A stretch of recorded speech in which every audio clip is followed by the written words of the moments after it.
Well, news finally broke.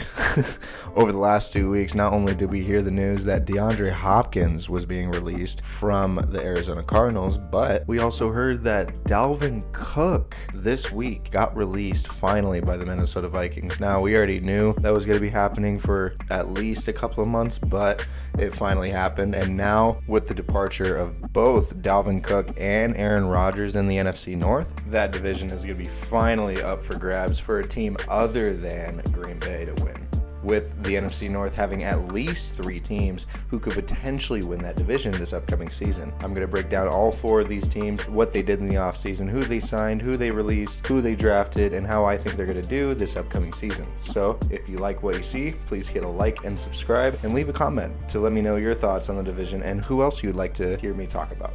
So let's talk about it. So for the 2022 Chicago Bears, they were an absolute dumpster fire last year, having the worst record of 3 wins and 14 losses. And a lot went into that season. Number one, Justin Fields was not protected at all behind his offensive line, as he was tied most in the NFL for being sacked 55 times. And that obviously is not going to work if you want to try and develop a young quarterback to be the face of your franchise in the future.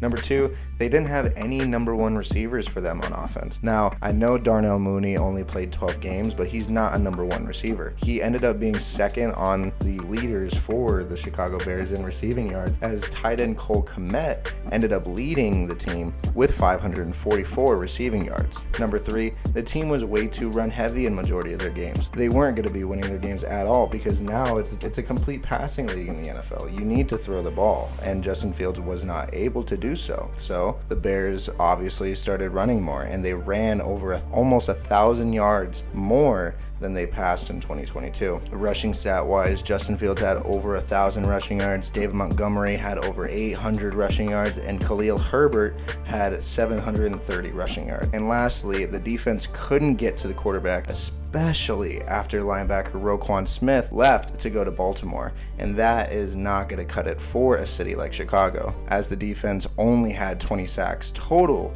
which was dead last in the league last year. Now, during this offseason, they obviously had to make some changes from the performance of last season, and they have, starting with the free agency period, as they improved tremendously on both sides of the ball. Starting with wide receiver DJ Moore from Carolina, as the Panthers traded for the first overall pick from the Bears this last draft. Adding a stud wide receiver like DJ to the offense is going to be super important for Justin Fields, because DJ Moore, over his first 5 seasons in the NFL, has had 3 1,000-yard seasons in Carolina, and he is going to be an absolute stud in Chicago, as they finally have a number 1 wide receiver for the first time since, I want to say, Alshon Jeffrey or Brandon Marshall. Offensively, they also got Robert Tonyan, the tight end from Green Bay, who was Mr. Reliable for Aaron Rodgers in Green Bay, especially during his 2020 season when he had nearly 600 receiving yards and 11 touchdowns on the year. And they also added offensive lineman Nate Davis to a 3-year contract from Tennessee to beef up that offensive line to hopefully help protect Justin Fields this next season. Defensively, they also signed 2 linebackers, one Tremaine Edmonds to a 4-year contract from Buffalo after he led the Bills defense in tackles in the last 3 of his 4 seasons there. And they also signed linebacker TJ Edwards to a 3-year contract from Philadelphia, as he had 159 tackles last season, both being massive tackle machines, leading both their defenses previously, and are going to be able to get to the quarterback, as this defense has desperately needed. So how I overall think the Chicago Bears are going to do this 2023 season is Justin Fields is obviously going to improve and hopefully is going to actually win some games for the Chicago Bears team now that they have a stud at wide receiver like DJ Moore, and hopefully is going to be a good connection in Chicago. Now overall, I feel like Chicago is going to have at least 8 wins, improving massively from their 3-14 season last year, and another improvement year for Justin Fields as he continues to develop. Now, when talking about the Detroit Lions, this is a team this upcoming season I don't think many people are looking at or really talking about that much. And regardless of them not getting that much media attention during the offseason, I think they're going to be a top team in the NFC next season because of the type of team that they are. In 2022, during their first 7 games, they started out 1-6, which doesn't look too good on paper at all, believe me. During 4 of those 6 losses that they had at the beginning, each of those games ended in a 1-score game, where each of them were high-scoring shootouts the entire time. Philadelphia, they lost 35-38. Minnesota, they lost 24-28. Seattle, they lost 45-48. In Miami, they lost 27-31. Those were all games that they could have easily come back and won, and probably would have had a 5-2 record instead. Though after that 1-6 start, the Lions started off rattling off win after win after win, and ended up finishing the last 10 games of the season with an 8-2 record, sweeping the rest of their division games and barely missing the playoffs with a 9-8 record. Now, imagine if they won those 4 games, right? They would have made the playoffs and won the division, most likely. Now, coming into this 2023 season, though, they've already made a bunch of changes on their roster, starting by they did lose running back Jamal Williams, who led their team last year in rushing yards and rushing touchdowns with 17 total. He ended up signing with New Orleans to pair up with Alvin Kamara and Derek Carr on that offense. They also ended up losing wide receiver DJ Chark, who had 500 receiving yards last year, and he ended up signing with Carolina. But the Lions did end up getting some big, massive pieces onto their team, including defensive back CJ Gardner-Johnson, all the way from Philadelphia, as he had a career-high 6 interceptions with the Philadelphia Eagles, as he also appeared in last year's Super Bowl. The Lions also signed David Montgomery, the running back, who had 800 rushing yards for Chicago last year, as they brought back offensive lineman Graham Glasgow to beef up that offensive line, and they also brought back Marvin Jones, the wide receiver, coming back to Detroit, as he was a top wide receiver playing there, having over 1,000 yards during the 2017 season. During the draft this year, Detroit did make some good picks and some interesting ones too, with their first round pick being linebacker Jack Campbell, who is an absolute meathead of a linebacker, as he did win the Dick Butkus Award as the best linebacker in the nation this last year. They also did draft running back Jahmyr Gibbs, who is a physical running back from Alabama, but it doesn't really make sense because they already have DeAndre Swift, who had over 500 rushing yards last year as a backup, and they signed David Montgomery, who had over 800 rushing yards last year. It just doesn't really make sense to me. But they also drafted quarterback Hendon Hooker, who is most likely going to be the future quarterback for them, and could probably start after Jared Goff's contract ends in 2025 or even next year in 2024.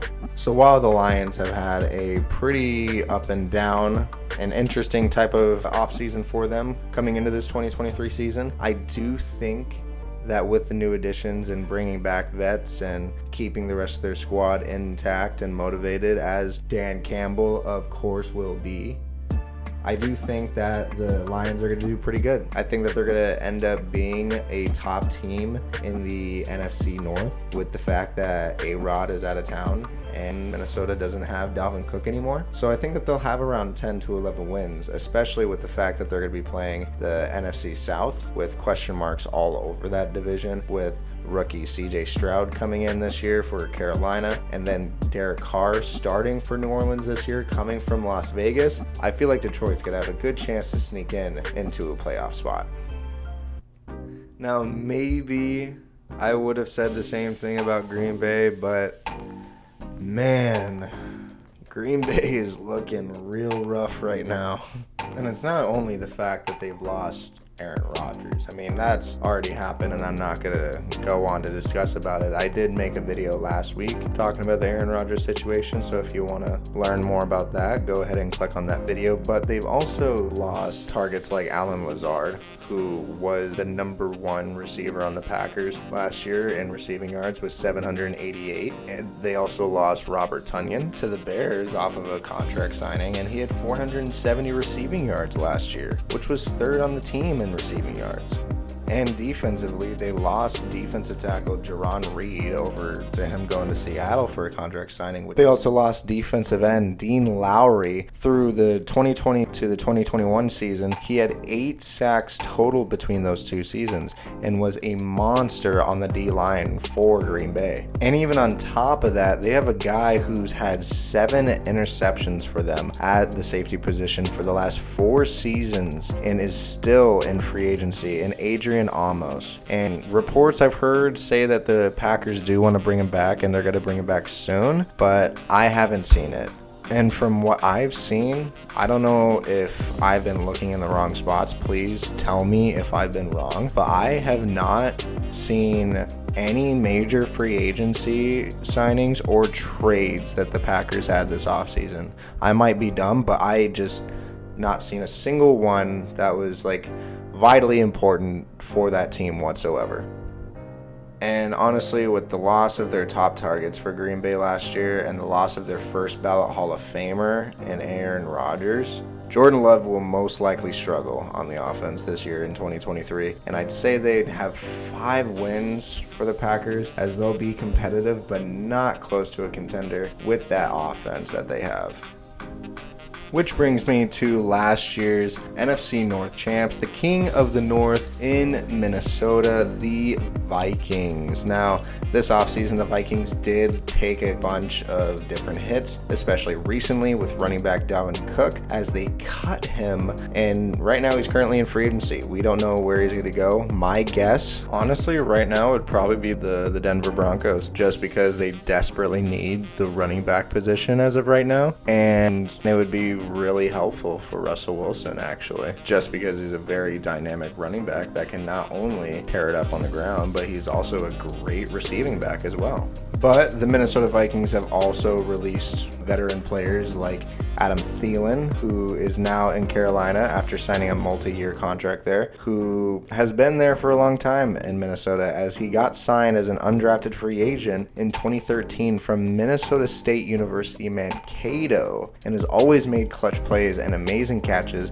during his 10 years there as a Minnesota Viking. The Vikings this offseason also released longtime linebacker for them, Eric Kendricks, after ranking 3rd on the Vikings list as the most tackles in a career with 639 total. They also lost cornerback Patrick Peterson as he signed over to Pittsburgh to play for the Steelers next season. Coming off of this last season, Peterson did have a 5 interception season, which is the second most in his career since he was an Arizona Cardinal. Though while taking a couple big hits this offseason, the Vikings did recover and bring in some good free agents coming in, like Byron Murphy, the cornerback coming in from Arizona via contract signing. And while though missing half the season last year, he still did have a scoop and score in 2022, is very productive as a young cornerback that can fill that hole Pat Pete left in that quarterback room. Along with signing defensive linemen like Dean Lowry from Green Bay and Marcus Davenport from the New Orleans Saints, as Davenport had a career high in sacks in 2021 with having 9, though having a half a sack last season. In the draft, they drafted some key pieces, including wide receiver Jordan Addison. We finna score all night. We scoring all night. Out of USC, who really helps the wide receiver room for the Vikings, as they don't have a lot of talent despite all-pro wide receiver Justin Jefferson, who's already, a certified baller. Along with the Vikings drafting Mekhi Blackmon, defensive back who's also from USC. During his senior year, transferring from Colorado to USC, Blackmon had a career high in interceptions as he was top 5 in the Pac-12 with 3 picks, and he even led the Pac-12 last year in pass deflections with 12. Blackmon coming into the season is really going to help Byron Murphy in that cornerback room, as they both are going to try and fill that hole that Patrick Peterson left during this offseason. Overall, this next season, I think the Vikings are going to have at least 11 to 12 wins. Their offense is still going to be producing mass numbers and maybe even more, especially with TJ Hawkinson having a full season with Kirk Cousins. The only question I have for the Vikings is for the offensive line, as Kirk Cousins got sacked 46 times in 2022, which was 3rd most in the league behind Justin Fields and Russell Wilson. Alright, now that I'm done previewing each team for this upcoming season, I'm going to now predict how the 2023 season will look for the NFC North. So, starting with 4th place, I'm going to take the Green Bay Packers just solely off of it's going to be Jordan Love's first year starting for the Packers, and they lost a lot of targets offensively. I'm sure defensively they'll be competing still, but I don't see them doing much. In 3rd place, I'm going to say the Chicago Bears. Now, even though I say that they're going to have a tremendous improvement for Justin Fields and for the Chicago Bears as a whole, I still don't think that they're at that level yet to win that division, especially with how good the Vikings are and the Lions right now. Speaking of Lions, I'm going to put the Lions at 2nd place just because they're a very good team overall, and we saw that at the very end of last season. And with Dan Campbell still coaching them, I still think that they're going to be well coached and well motivated to play each game. And in 1st place for the NFC North, I'm going to say the Minnesota Vikings now. That's not really going to be a surprise to anyone. A lot of people are going to say the Vikings are going to win, but that could change depending on how their defense plays this season, I feel like, because they did lose a lot of pieces this offseason, like Eric Kendricks, Patrick Peterson, and such. So with that, I still think that they're going to be a very good team in the NFC and a definite contender. And with that, that's going to close out the video for this week. Thank you for watching the video today, talking about the NFC North. If you liked what you watched, please hit the like and subscribe buttons. Let me know in the comments what you think of my predictions, and have a good one.